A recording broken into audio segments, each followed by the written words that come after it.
Amen. Muli pumulik sa ating lahat. Wala tayo kaninang tamburin dancer kasi halos nasa bakasyon silang lahat. Ay naalit naman ako kahapon, hindi ako nakapag-practice. Kaya nag-fasting kasi kami na doon. Salamat sa Panginoon. Welcome muli kay Kuya Mar. Tayo nadalaw ni Kuya Mar dito na salamat dahil hindi man ako nakarating doon sa kanilang ay pinaabot ng Diyos yung kanilang ginawa doon sa prayer doon sa kanilang pinagdausan. Salamat sa Panginoon dahil dumating si Kuya Mar dito ay yung kanilang ginawa doon ay ginagawa din natin dito. Salamat sa Panginoon. So tayo muna tumayo saglit para sa namin. Salamat po Ama sa umaga ng ito. Bigyan mo Lord ng katalinuhan ng iyong mga anak na narito Panginoon sa iyong templo. Bigyan mo Lord ng malakas na pangatawan. Pagalugan mo Panginoon ng katalinuhan, mahabang buhay, lakas ng Lord, pagandang kaisipan Panginoon. Salamat po Ama sa mga pagpapala mula sa iyong mga salita sa umaga ng ito Lord. Dalayan ko Lord na bigyan mo ng pangunawang bawat isa, maunawaan namin iyong may tuturo sa umaga nito. At ako Lord bilang lingkod mo, tulungan mo ako Panginoon at may bahagi ayon sa iyong kalooban Panginoon. Salamat po Ama, kung mayroon man Panginoon may nararamdaman sa mga oras na ito, bigyan mo Lord ng pagpipiliin Panginoon. Palain mo rin Lord ang aming mga kapatiran na nasa bakasyon. Salamat Father God, yung pumunta ng Davao, pumunta ng Taytay, o mga ibang lugar na pinuntahan. Ingatan mo sila Ama at gawing masaya ang kanilang pagbabakasyon. Salamat Lord sa umaga ito, pagpalaan mo Lord ang bawat isa sa amin. Basbasan mo ang iyong mga salita. Pamudalangin sa pangalan ng Panginoong Jesus. Amen. Thank you Lord. Thank you po sa bawat isa. Salamat sa Panginoon. Talagang namiss ako sa sinabi ko kay Magdanas, kanyang mga ihatid na balita sa atin. Totoo talaga na malapit na ang ating hinihintay na tagumpay. Pagdating ng Panginoon, yun naman talaga ang purpose natin. Salamat sa Panginoon.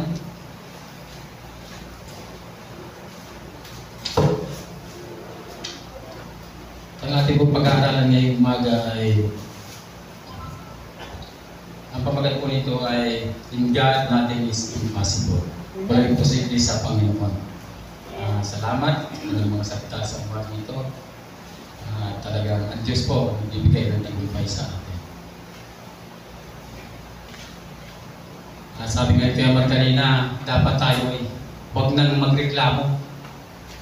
Pag nakakaranas ka man ng mga counting problema o mga problema na huwag na tayong magreklamo kasi ina-isolate ka pala ng Panginoon kasi mayroong isang napakagandang purpose ng Diyos sa bawat isa sa atin. Naalala ko yung isang tao na mareklamo. Nakahiga siya sa ilalim ng duhat. Sabi niya, pagbihira si Lord. Hindi tama yung kanyang ginawa. Sabi ng isang tao. Kasi sabi niya, itong kalabasan ito, laki-laki ng bunga, ang liit naman ng kanyang puno ay gadaliri lang, pero ang bunga niya, malaki pa sa ulo ko. Yung duhat, laki-laki ng puno, pero ang bunga ang liit. Sabi niya, parang hindi tama yung ginawa ng Panginoon. Bakit ganon? Laki ng puno, liit ng bunga. Ay sa simoy ng hangin, nakatulog siya. Maya-maya habang nakatulog siya, pinagsakan siya ng isang buwig na duhat sa ilong. Sabi niya, Lord, sorry po, kayo po ang tama at ako ang mali. Kasi kung nagkataon yung bunga ng kalabasa, ang nandun sa itaas ng duhat, pisa ang kanyang ilong. Wala na siyang ilong, sigurado, sa lalaki ng kalabasa. Kaya, huwag tayong magreklamo sa Panginoon. Huwag natin questionin yung ginawa ng Diyos kasi siya lang nakakaalam ng lahat na talagang siya ang pinaka magaling sa lahat. Ay isang tao na nangangarap, sabi niya, gusto ko sanang makaranas ng tulad ng amo ko, ang aking kalagayan na maging isang mayaman. Napakinggan ng amo si Juan. Kasi si Juan ang trabaho niya magsisibak ng kahoy. Sabi ni Juan, paano kaya maranasan yung tulad ng aking busi? Narinig yung sabi niya, Juan, sunod na linggo, alis ako. Ikaw muna ang mamamahala dito sa ating kabukiran, ito payamanan sa kabukiran. At lahat ng gusto mo, iutos mo lang sa ating mga tao dito at ibibigay sa iyo. Sabi niya, pumasok ka dito sa kwarto ko, dito ka manahan. Pero sabi niya, meron akong isang bagay na hindi sa iyong pagagalaw. Itong pusporo sa iyong ulunan. Sige po. Walis na yung niya. Pag umaga, nakadikwatro siya doon sa tiris at nagkakape. Ang sarap ng buhay ni Juan. Sabi niya, ito pala ang buhay ng aking busin. Sabi niya, ayaw ko nang umalis sa ganitong pamumuhay. Talagang, pag sabi niya, gusto ko ng adobo. Arada yun. Talagang, andyan agad. Mga gusto niyang kainin, andyan agad. At saka, ang upo niya, hindi na siya makaupo ng alanganin yung mga upo. Mandikwatro na talaga. Ay, ganito pala. At saka yung lakad niya, talagang naka-snappy lagi. Sabi niya, ito pala ang buhay ng mayayaman. Ngunit sabi niya, bakit itong posporong ito, pinagkatiwala na ng amo ko sa akin ang lahat, ay posporo lang kayo pabuksan. Dumating yung matahabang mga 2 weeks, 3 weeks, wala pa yung amo niya. Nasyado siya hiinit doon sa posporo. Pag isang buwan, binuksan niya. Nakita, wala naman pala itong laman, kundi maliit na papel. Nung ibukan niya yung papel, nakita niya may nakasulat doon, mula ngayon, Juan, magsisipa ka na ulit ng kapo. Mahirap na ulit si Juan. Kasi hindi sumunod. Masyadong ayaw sumunod. Gusto niya yung kanyang sarili. Tayo po, inuutosan tayo ng Panginoon. At pag sinunod natin yun, may reward. Sabi nga ni Pastor, may reward ang bawat isa. Ibibigay ng Diyos yung mga bagay na kailangan natin pag tayo masunurin. At kung tayo mayroong laban na aharapin, ang Diyos din ang magbibigay sa atin ng mga pangangailangan natin, kalakasan, sabi nga ni Kuya Mar, para tayo maging malakas. Pag tayo naisulit, nagiging malakas tayo. Diba yung mga boksingero, inakaisulit yan bago sila ilaban kasi sinisigurado na hindi sila makakainom o anong dapat nilang gawin para malakas sila. So tayo pala ay talagang dapat magtiwala sa Panginoon. Si Haring David noon, panahon na siya ay nangangalakad ng mga tupa. Nagtataka siya, bakit araw-araw na lang mayroong mga lions na umaatake dito sa aking mga tupang inaalagaan? Bakit kaya ganun? Pinapatay niya yung mga lions na umaatake sa mga tupa. Sabi niya, bakit ganun? Maraming bear, lagi na lang ganun. Araw-araw mayroong sumasalakay para yung tupa niya ay silain. Yung pala, ipiniprepare siya ng Diyos kay Goliath na napakalaking magiging kalaban niya. Kapatid, baka sa mga panahon ito, kaya nakakaranas ka ng mga pagsubok, ay piniprepare ka ng Diyos sa napakalaking labanan. Sabi nga ni Kuya Mar kanina, tayo ay hindi pupunta sa piyesta. Tayo ay makikipaglaban, makikipagdigma. At alam niyo, ang ating kalaban ay yung mga hindi nakikita. Kaya tayo po ay talagang yung prayer. Kaya nga dito, intentional na yung prayer natin. Hindi na ito basta-basta prayer, talagang intentional na. At every Saturday, kung mayroong gustong sumama sa fasting, every Saturday po, mayroong pong fasting dito sa atin. Alam mo, masarap po mag-fasting. Kaya gusto ko pong mag-imbita sa inyo kasi wala yung gastos. Kaya lahat kayo po ay pwedeng pumunta kasi fasting po yan every Saturday. Walang gastos yan, fasting. At may tubig, dami tayong tubig dyan. Pero alam niyo po ba na aking napakinggan sa mga doktor, yung palang fasting ay malaki na itutulong. Gamot pala yan sa ating kalusugan. Yan pala ay nakatutulong sa atin. Hindi pala yan, napakaganda rin pala. Kaya pala nung fasting ako, nakadalawang fasting na kami, bumaba ng kaunti timbang ko. Dati 71 na ako eh. Naging na lang, 69. 69 na lang. Nakabawas pa yung aming budget. Nakabawas pa yung budget. Kaya talagang malaki yung natitignan ko. Nakabawas pa yung budget ko. Bawas sa gasol kasi hindi na nagluluto. Bawas sa kuryente. Ang daming bawas eh. Kaya napakaganda po na talagang alam mo, kaya po tayo binibigyan ng Panginoon ng ganito mga bagay, ipinipirter tayo ng Diyos sa malaking gawain. Kaya nga sabi nga, dapat tayo ay maging lalo malapit sa Panginoon dahil kailangan natin makasama sa rapture. Tama yung sinasabi ni Kuya Mar. Pag hindi tayo nakasama ron, napakahirap po ng ating pagdadaanan. Hindi baka doon tayo malayo sa Panginoon. Salamat sa Panginoon. Ang sabi po sa John chapter 12 verse 24, ang sabi po dyan, pakatandaan ninyo, hanggat hindi nahuhulog sa lupa ang butil ng trigo at mamatay, mananatili itong nag-iisa. Ngunit kung ito'y mamatay, mamumunga ito ng sagana. Kuratin mo yung katabi mo. Buhay pa ba yan? Patayin mo na. Dapat ang Diyos ang mabuhay sa atin. Dapat po ang Diyos ang nabubuhay sa atin. Hindi tayo dapat ang nabubuhay sa ating pagkatao. Pag tayo ay Kristiyano na, tinanggap natin ang Panginoong Hesus, dapat siya na po ang nabubuhay sa atin at hindi na ang ating pagkatao. Dapat siya na naghahari sa atin, siya na ang nasusunod sa ating buhay.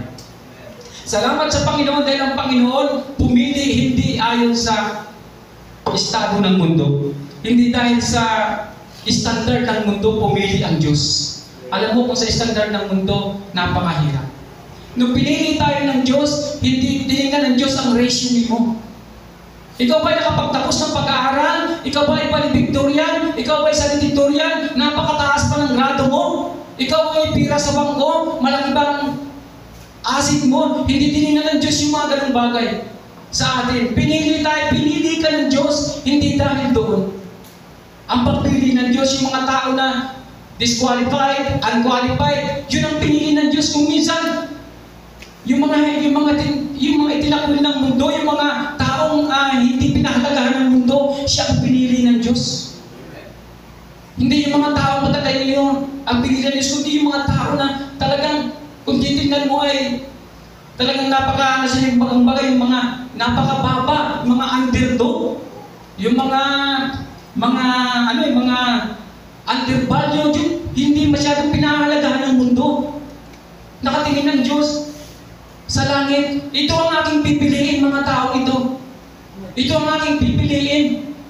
Alam mo kung bakit? Kasi alam ng Diyos, pag ikaw ay pinili niya at nakita ang kapangyarihan niya sa iyo, wala kang ipagmamalaki, wala kang itataas, kundi ang Diyos. Kung di ang Diyos ang itataas mo sa iyong buhay, dahil wala kang ipagmamalaki sa sarili mo, kundi ang ipagmamalaki mo ang Diyos na pumili sa akin. At tayo po ay mamumunga ng sagana. Pag pinili ka ng Panginoon, pinili tayo ng Diyos. Nandito po ako sa lugar na ito, hindi dahil matalino ako, hindi dahil magaling ako, hindi dahil mayaman ako. Narito ako dahil mahina ako. Dahil lahat ng kalakasan ko galing sa Diyos, siya ang masusunod sa buhay ko.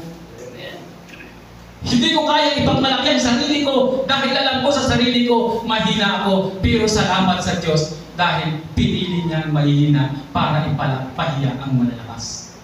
Dahil mahina man tayo, pero may Diyos tayong malakas, makapangyarihan, at ang lahat ay kayang gawin para ikaw ay palakasin. Salamat sa Panginoon.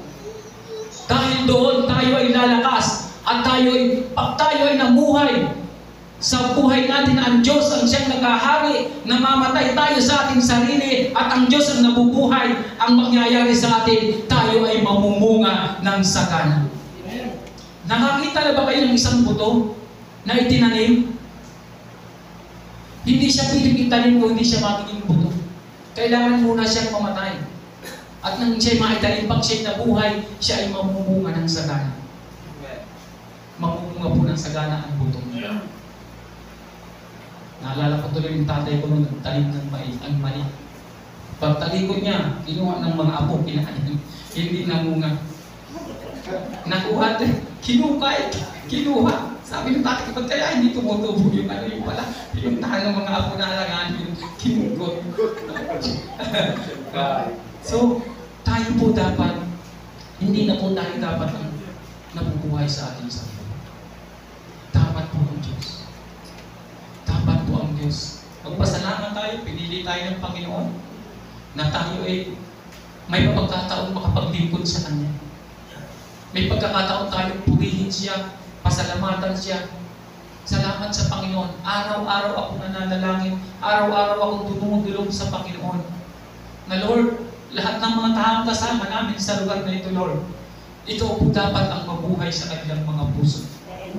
Dapat tayo ay ang Diyos ang naghahari sa atin. Sabi ko nga, kahit tayo makasalanan, pag tumingin ang Diyos sa atin, ang Diyos Ama, at ang nakikita sa atin ay ang Panginoong Hesus, tayo po ay nagiging patuloy sa Kanyang paningin. Kaya po lahat ng ating hinihiling, dinideclare, ibinibigay ng Diyos. Kaya nga mamaya, kung mayroon kayong time, mga alas 3 o alas 4, pumunta kayo dito kasi maglilink-out na tayo sa likod. Kasi darating na ang ating budget, ibibigay na ng Panginoon. Mag-uupay na tayo. Salamat sa Panginoon. Manampalataya po tayo sa Diyos.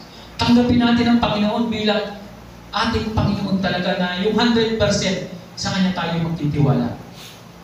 Ipako natin ang ating sarili araw-araw sa cross. Ipako natin ito kasi ang ating katawan bilang tao, siya yung ang hirap supilin. Kaya kung hindi mo ito ipapako sa cross, hindi po ang Diyos mabubuhay sa ating pagkatao. Hindi ang Diyos siya magkakapaghari sa ating sarili kung hindi nakapako ang kamay natin sa cross na kung saan nandun ang Panginoong Hesus. Dapat po natin supilin ang ating sarili para tayo ay maging matuwid sa harapan ng Diyos. Para po tayo ay mamunga. Para po tayo ay managana sa kalooban ng Panginoon sa ating mga buhay. Araw-araw, kaya nga lagi kong sinasabi sa inyo, araw-araw kayong magbasa ng salita ng Panginoon.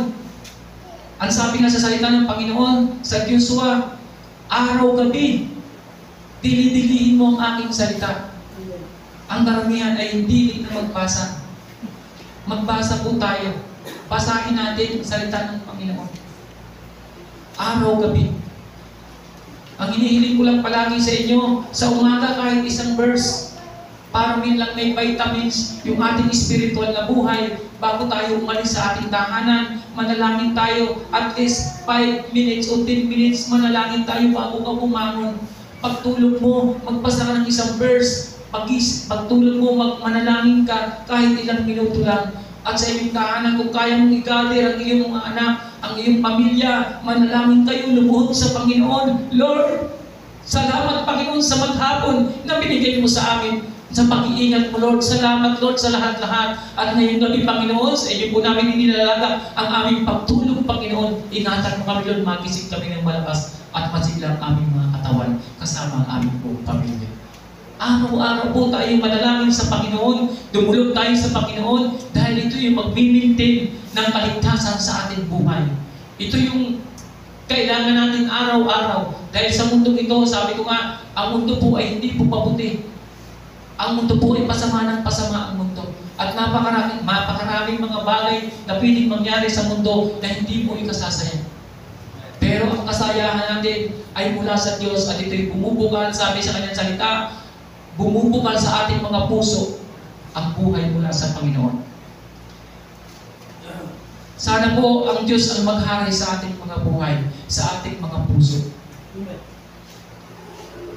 Hindi naman sa sinasabi ko na mamatay sa ating physical na body. Hindi yung ating pride, yung ating pagkatao, dapat ang Diyos na ang siyang maghahari sa atin. Kaya sabi po sa John chapter 12 verse 25, ang sabi po dyan, ang taong nagpapahalaga sa kanyang buhay ay siyang mawawala nito. Ngunit ang taong hindi nagpapahalaga sa kanyang buhay sa daigdig na ito ay siyang magkakaroon ng buhay na walang hanggan. Napakaliwanag po ng pangako ng Diyos. Ang buhay po natin, sabi ko nga, ang ginagamit natin buhay ay napaka-iksi lang dito sa mundo ito. Yung ating buhay ay napakahaba na pangako ng Diyos sa atin. Yung buhay natin dito ay nasa 70, 80, mga ganun lang halos ang takbo ng buhay ngayong panahon. Pero yung pangako ng Diyos sa atin, yung buhay na walang hanggan, wala po yung kamatayan. Kaya nga sabi ng Panginoon, pag tinanggap niyo ako, kailanman hindi niya maranasan ang kamatayan. Totoo po yun. Itong body natin mawawala, pero tayo hindi tayo mamamatay. Kasama tayo ng Panginoon. Kaya nga i-prepare ng Diyos ang mundo. Alam niyo po ba, prepare ng Diyos ang mundo na 6,000 years? Kasi ginawa niya ang mundo ng 6 na araw. Ang isang araw sa Diyos, 1,000 taon sa atin. Isang 6,000 years niya prepare ang mundo para lang sa tao. Tapos bibigyan lang niya ang tao ng buhay na napaka-iksi. Sino ang titira sa mundo ginawa ng Panginoon? Kaya po, ang prepare ng Diyos sa atin, walang hanggang buhay. walang katapusang buhay. Pero mayroon din pong walang katapusang kaparusahan doon sa impyerno. Sabi ng iba, hindi na ako magsisimba kasi baka hindi naman totoo na may impyerno at may langit. Okay lang. Kung halimbawa, hindi totoo na may langit, mamatay ako, okay lang. Pero ang tanong, paano kung totoo? Namatay kayo. Pagdating mo ron, saka mo sasabihin, totoo nga pala, sabi ni Pastor. Maniguro na tayo. Maniguro na tayo sa gustong ipaabot ng Diyos sa atin. Siguraduhin natin. Pero sabi nga sa pag-aaral, isang taong walang kaalam-alam o higit pa siya sa taong walang tamang isip o baliw ang taong nagsasabing walang Diyos. Kasi pag lumabas ka dito sa church, makikita mo ang langit, makikita mo ang lupa, makikita mo ang kalawakan ng karagatan. Sino ang piling gumawa niya? Nagpapatunay po ang kalikasan na mayroong Diyos. Nagpapatunay po ang kalikasan na ang Diyos ang makapangyarihan. Kaya ang lahat po ng pangako ng Diyos sa kanyang salita, ito po ay totoo at magaganap at mangyayari. Hindi po ito magkakamaling salita ng Diyos sa atin. Salamat sa Panginoon. Talagang napapanahon ang pagkapunta ni Kuya Mar dito. Talagang napapanahon kasi talagang hindi aksidente na nandito siya, kundi talagang ito itinalaga ng Diyos na pumunta siya rito at maibahagi niya yung mga bagay na yan. Salamat sa Panginoon. Kaya pala tayo mahal na mahal ng Panginoon dahil tayo ay nakabahagi ng maging Israel, ng maging bansang Israel. Dahil tayo pala ay kabahagi doon, ang Pilipinas. Kaya salamat sa Panginoon. Yan sabi po yan sa 25, ang taong nagpapahalaga sa kanyang buhay ay siyang mawawala nito. Karamihan po sa tao, laging tayo nakadepende. Takot tayong magutom.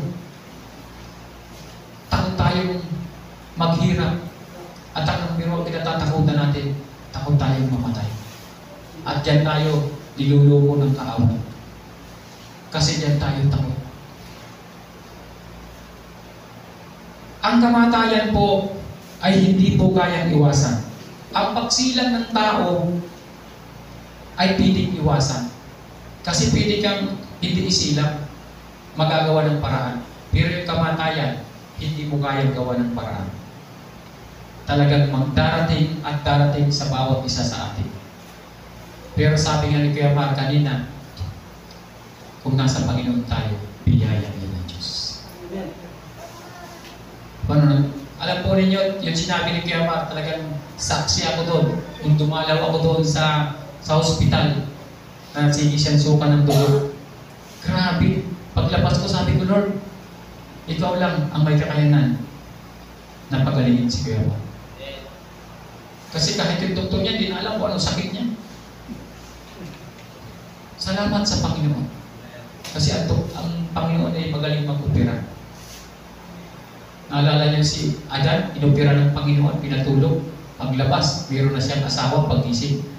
Alam niyo po, yung pangailangan natin, kahit hindi mo hanapin. Kung mayroon kang pananampalataya. Si Adan, hindi naman naghanap ng asawa. Pag-isip niya, may asawa na. Binigyan na ni Lord. Hindi na siya naghanap na. At ang pinakamagandang babae na nabuhay sa mundo, si Eva. Wala nang ibang pinakamaganda kundi si Eva. Kaya siya ang pinakamagandang babae at siya din ang pinakagwapong tao na nabuhay sa mundo. Wala siyang kapintasan.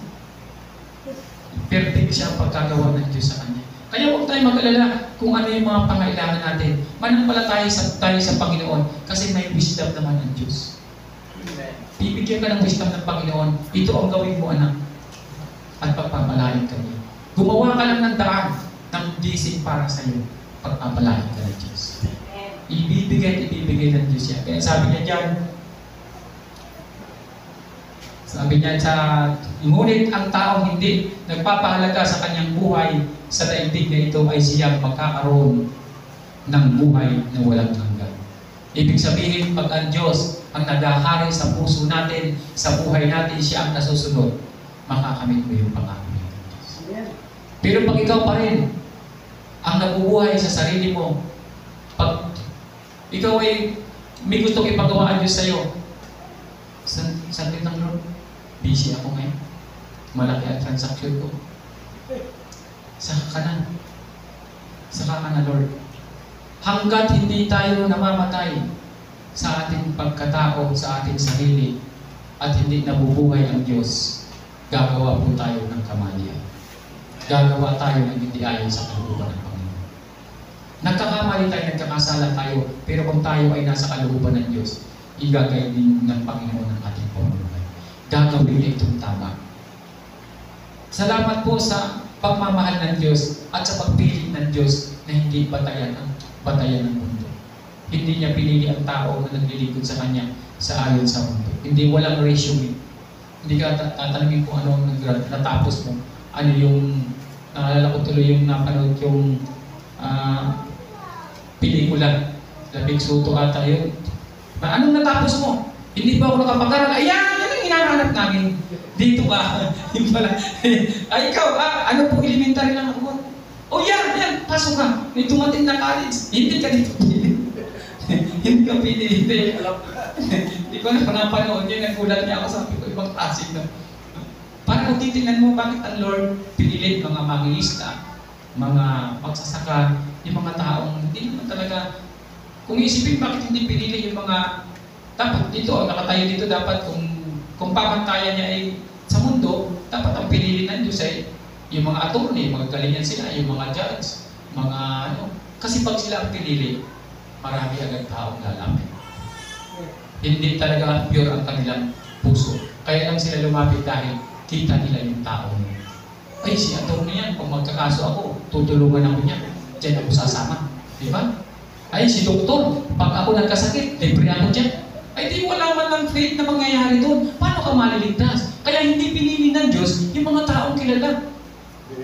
Ay, kung yung mga kilalang tao, si Congressman, isang sabi ka ni Congressman, dito tayo lahat ngayong linggo, darating sila. Kasi may influensya tao. Darating lahat sila. Pag si Mayor, lahat darating sila. Kaya hindi sila pinili ng Diyos. Kasi pag sila ang nagsalita, maraming maniniwala, pero ang kanilang sasampayin yung tao at hindi ang Panginoong Hesus. Magiging hindi po sila magkakaroon ng buhay na pangako ng Diyos. Kaya po ikaw, tayong lahat, pinili tayo ng Diyos. Nasa sulok man ang lugar na ito, pero magpasalamat tayo, pinili tayo ng Diyos. Hindi man tayo qualified, hindi man tayo karapat-dapat, pero pinili tayo ng Diyos, magpasalamat tayo sa Panginoon. Dahil tayo ay napili ng Diyos. At alam niyo po ba, pag pinili ka ng Diyos at naglilingkod ka sa Kanya, mayroon po talagang reward ang ibibigay ng Panginoon. Ang sabi niya sa John chapter 12 verse 26, ang naghahangad ng maglingkod sa akin ay dapat sumunod sa akin. At saan man ako naroon ay naroon din siya. Pararangalan ng Ama ang sino mang naglilingkod sa akin. Hindi po tayo ordinaryong tao. Pararangalan tayo ng Ama. Pagpapalain niya tayo. Ipakikilala ng Diyos ang kanyang kapangyarihan sa iyong pagkatao pag naipakilala mo ang Diyos sa buhay mo. Bakit po naging tanyag si Daniel? Kasi nakilala ang Panginoon sa pamamagitan ni Daniel. Kaya siya iginala sa Babylonia ng panahon niya. Bakit sila sa Shadrach, Abednego ay nakilala? Kasi ipinakilala nila ang Diyos nila. Iligtas man kami ng Diyos namin o hindi kami sasamba dyan sa pinagawa mong ribulto. At napatunayan nila ng buhay ang Diyos ni Shadrach, Meshach at Abednego. At sila po ay tinaas ng posisyon. Pag pinakilala mo ang Diyos sa buhay mo, ibig sabihin ang Diyos ang nabubuhay sa buhay mo, mamumunga ka ng sagana. Pagpapalain ka ng Diyos sa physical mo, sa spiritual mo, sa financial mo, pagpapalain at pagpapalain ka ng Diyos. Hindi naman pwede na malakas ang spiritual mo, pero hindi ka kumakain. Sabi ng Panginoon, ay sabi ni Haring David, wala pa siyang nakitang naghirap o nagpalimos na lingkod ng Diyos. simula sa kanyang pagkabata. Hindi po pwedeng tayo ay naglilingkod sa Panginoon na hindi ka kumakain. Pakakainin ka ng Diyos. Kasi sabi ng Panginoon, Matthew 6:33, unahin mo ako anak, ibibigay ko ang pangailangan mo. Hindi pwedeng magkamali ang salita ng Diyos. Kasi ang sabi ng Panginoon, mawawalang langit at ang lupa, ngunit ang aking salita ay mananatiling hanggang wakas. Siyempre magaganap yun. Pag inuna mo ang Panginoon, talaga po mayroong blessing para sa iyo. Huwag mo lang hanapin yung inuna mo ang Panginoon, pero gusto mo naman araw-araw may 1 million ka. Hindi yun. Ang sabi ng Panginoon, yung pangangailangan mo, hindi yung kagustuhan mo. Kasi tayo pag nanghingi, sobra. Pero pag inuna mo ang Diyos, hindi ka pa humihingi, ibinibigay ng Diyos. Si Haring Solomon, hindi siya humingi ng kayamanan, humingi lang siya ng wisdom. Pero sabi ng Panginoon, dahil hindi mo hinangad na mamatay ang iyong mga kaaway, hindi mo hinangad na ang kayamanan, ito ay idaragdag ko sa iyo. Pag ang Panginoon po ang inuna natin, idaragdag ng Diyos yung lahat ng ating kailangan. Maging ating kalusugan, ibibigay ng Panginoon niya. Basta mayroong ipinagagawa ang Diyos sa atin, alam mo, magpasalamat tayo pag mayroong ipinagagawa ang Diyos sa atin. Sa ating paglilingkod, pag tayo ay talagang taos-puso naglilingkod sa Panginoon, maraming pinagagawa ang Diyos sa iyo, matuwa ka. Si Noah, di ba, nung pinagawa sa 120 years, ginawa niya yung arka, hindi siya nagsawa. Kaya humaba ang buhay niya. Ay malay mo, may pinagagawa ang Panginoon sa iyo na 50 years pa bago mo matapos. Ay di 50 years ka pa rito sa mundo. Magagawa mo, kasi kailangan mo matapos yung pinagagawa ng Diyos sa iyo. Meron pa, may plano ang Diyos. Hanggang may plano ang Diyos sa buhay natin, huwag kang mag-alala. Iingatan at iingatan ka ng Panginoon. Pero pag tumalikod po tayo sa Diyos, sayang yung buhay na pangako ng Diyos sa atin. Kaya nga sabi kayo ni Kuya Mark, kung Kristiyano tayo, panindigan natin. Manindigan tayo. Kaya may-encourage kayo sa ating fasting, umatin po tayo. Kahit minsan-minsan lang kayo mga ate, masarap po mag-fasting kasi talagang maganda rin sa pakiramdam. Meron naman tayo dyan, may mainit na tubig. Yan, pag ginagawa na lang namin dyan, kukuha ng malamig, kahaluan ng mainit, paligam ka, may inumin. Yan, ganun lang. Hindi naman sasakit ang ulo mo. Wala. Papares ko sa pakiramdam sa tiyan. Liliit yung tiyan mo. Talagang mararamdaman mo yung sigla. Ay kung ito ay tuwing Sabado, di sa isang buwan, meron pang 4 na araw na nakakapahinga yung iyong bituka na maggiling-giling ng mga kinain mong antitigas. Gaganda yung takbo. Salamat sa Panginoon. Marami pong pinagagawa ang Diyos sa atin. Kaya tayo ay maglingkod ng tapat sa Panginoon. Pag tayo po ay naglingkod ng tapat sa Panginoon, tapat din na pagpapala ang ibibigay ng Diyos sa atin. Hindi po pwedeng may utang ang Diyos sa atin. Hindi po namumutang ang Diyos. Basta may ginawa ka sa Panginoon, may reward yan. Ibibigay ng Diyos sa iyo. Huwag kang mag-alala. Ibibigay ng Panginoon yan sa iyo. Hindi yan uutangin ng Diyos sa iyo. Di tulad ng tao din na, sige magtrabaho ka muna. Ngayon po na wala pang sweldo. Pero sa mga susunod, sige lang. Hanggang sa sige ka lang. Hanggang sa hindi ka na nasweldohan. Apyo nga, ang tao, pag pinangakuan ng politiko, pinaniniwala. Pero yung pangako ng Diyos, nangyari na, ginagawa na niya kung minsan, hindi pa natin. Hindi pa natin pinaniniwala. Maniwala po tayo. At ito pong verse na to, na sa 26, mangyayari sa atin. Sabi niya, ang naghahangad na maglingkod sa akin, ay dapat sumunod sa akin. Paano ba tayo sumusunod sa Diyos? Paano ba natin hinahangad na maglingkod sa Panginoon? Naghahangad lang ba tayo maglingkod pag tayo ay hindi busy? Pag tayo ay walang ginagawa? Sabi ko nga, sinong matinong tao na kada na lang tira mo ay ibibigay mo sa kanya? Ay, may natira akong dito, hindi ko naubos yung pagkain ko, dadalhin ko ito kay pastor. Ay, kung gano'n na lang laging bibigay mo sa akin, tatanggihan ko na rin yan. Ayaw ko na eh, tira-tirahan lang pala yan. Ay, yun lang binibigay natin sa paglilingkod natin sa Diyos. Yung panahon lang, yung time mo lang na may time ako ngayon. Hindi na rin yung honor ng Panginoon. Gusto ng Panginoon mahalin natin siya. Kasi siya ang unang nagmahal sa atin. Pag maglingkod po tayo, gawin natin ang balibunga po. Sabi nga sabi niya, ang naghahangad na maglingkod sa akin ay dapat sumunod sa akin.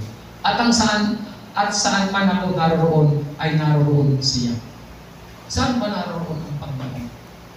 Tayo ba ay sumusunod sa kalooban ng Panginoon?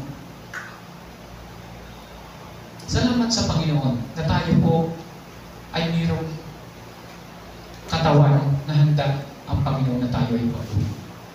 Tayo po ay templo ng Diyos. Ang templo po ng Panginoon, dapat po ito'y ating inaalagaan.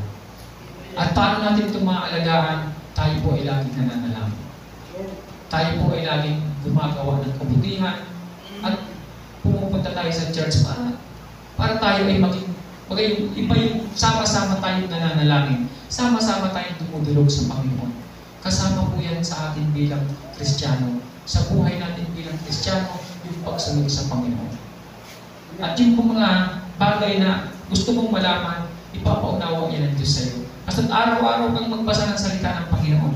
Araw-araw mong kaliligtaan itong basahin salita ng Panginoon. Kasi pag tayo nananalangin, tayo ay nagpapahayag ng ating salubin sa Panginoon. Pero pag tayo ay nagbabasa, pinapahayag ng Diyos sa iyo kung ano ang dapat mong gawin. Kaya makakakuha tayo ng wisdom sa salita ng Panginoon. At sabi niya sa last part ng verse na yan, pararangalan ng Ama ang sino bang naglilingkod sa akin. Pararangalan tayo ng Ama pag tayo ay naglilingkod at tinanggap natin ang Panginoon Kristo. Pararangalan po tayo ng Diyos. Hindi tayo pababayaan ng Panginoon.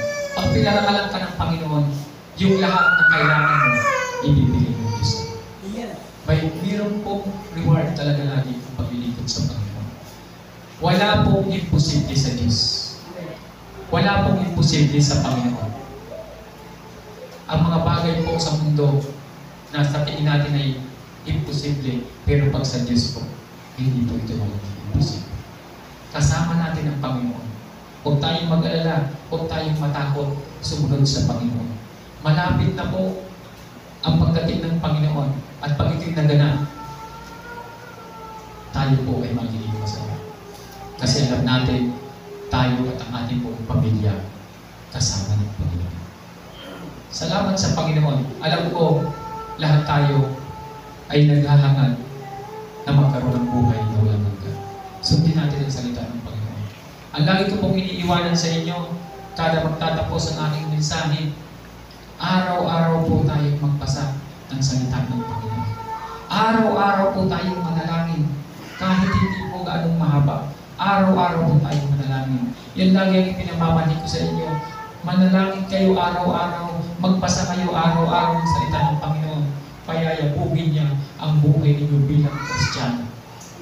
Pangangalagaan kayo ng Panginoon dahil mayroong vitamins ang salita ng Diyos. Pag ito po ay lagi natin inaalala, binabasa, at tayo ay nananalangin araw-araw, hindi po nanghihina ang ating espiritu at tayo po ay nakakaatin sa mga gawain ng Panginoon kasi nanatili po ang lakas ng ating espiritual na buhay at ang ating physical, ito po ay magiging maayos. Kasi ang ating kaisipan, ang ating puso ay nagiging maayos dahil araw-araw tayo nananalangin, araw-araw tayo nagbabasa ng salita ng Panginoon. Magtatagumpay at magtatagumpay po tayo sa gustong ipagawa ng Panginoon sa atin. Huwag po natin kalilimutan yan. Sabi nga, sa pag-aaral, napakalaki daw ng oras ng tao dito sa cellphone. Pero sa Bible, napaka-silang ng oras ng tao. Sana po kahit hindi masyadong mahaba, magkaroon tayo ng oras sa kanyang salita. Magbasa po tayo, lagi kong challenge sa inyo yan, lagi kong pinapaalala sa inyo na magbasa kayo ng salita ng Panginoon. Araw-araw po, kahit isang verse lang. Sa umaga, sa hapon, isang verse. 360 days sa isang taon. Di mayroon kang 700 na verse. Bago ka mag 100 years, ilang ulit mo na rin nabasa ang kanyang salita. Salamat sa Panginoon sa umagang ito. Kasama natin ang Diyos. Lalo pag tayo ay araw-araw nagbabasa ng kanyang salita. Gawin natin ito. Ito yung pure mula ng pagpapala. Magbasa tayo ng salita ng Panginoon. Sabi niya sa Diyos, at tayo po ay magiging maganda ang ating pamumuhay. Magbasa tayo araw-araw. Huwag yung kalimutan. Hindi ko sinasabi na marami kang verse na basahin. Kahit isang verse lang, basta't araw-araw mong mabuklat ang kanyang salita. Huwag naman yung doon ka na lang lagi sa Matthew 6:33, araw-araw nga, pero yun lang naman yung binabasa mo. Araw-araw po, simulan mo sa umpisa para maunawaan mo kung paano nilalang ang mundo at kung gaano mahalaga ang salita ng Diyos sa buhay natin. Magbasa ka araw-araw at manalangin ka araw-araw. Gagabayan at gagabayan tayo ng Diyos. Kasi ang puso natin nagkakaisa na magbasa ng kanyang mga salita. Pagpalain po ang Diyos ang bawat isa sa atin. Tayo po yung bukod manalangin. Father God, salamat po Ama sa mga ito. Ikaw po ang kasama namin araw-araw. Pagpalain mo yung mga anak Panginoon sa dahon ito. Dalangin ko Ama, ilagay mo sa kanilang mga puso. Lagi nilang maalala ang salita na ito'y kanilang basahin, Panginoon. At araw-araw, Panginoon, manalangin tumawag sa inyo, Ama. Dahil kayo po ay buhay. Kayo po ay nakakapakinig ng aming mga hinaing. Salamat po, Ama. Pagpalain mo, Lord, ang bawat sa aming Panginoon. Ilagay mo sa puso namin, Lord, yung kauhawan palagi sa pagbabasa at sa pananalangin araw-araw. Dalangin ko rin, Lord, na ipuhin ang puso nila na makasama ko sila, Panginoon. Pagdating ng Sabado sa Pastig, Panginoon, kami po ay magkasama-sama, Panginoon, sa pananalangin palitan para ang aming bansang Pilipinas ay patuloy pong maitaas sa inyo, Panginoon, at mabago, Panginoon, ang aming bansa. Palitan ay magkaroon ng revival. Salamat po, Ama. Pagpalain mo ang mga anak, Panginoon. At dalangin ko, Lord, yung aming mga kapatid din namin nakasama ngayong gabi, ngayong umaga. Dalangin ko, Lord, abutin mo sila, Panginoon, ng proteksyon, Palitan. Salamat po, Ama, sa bawat sa narito. Ang pagpapala po ikaw at po sa kanila. Salamat po, Ama, po ang dalangin sa pangalan ng Panginoon Jesus. Amen. Thank you.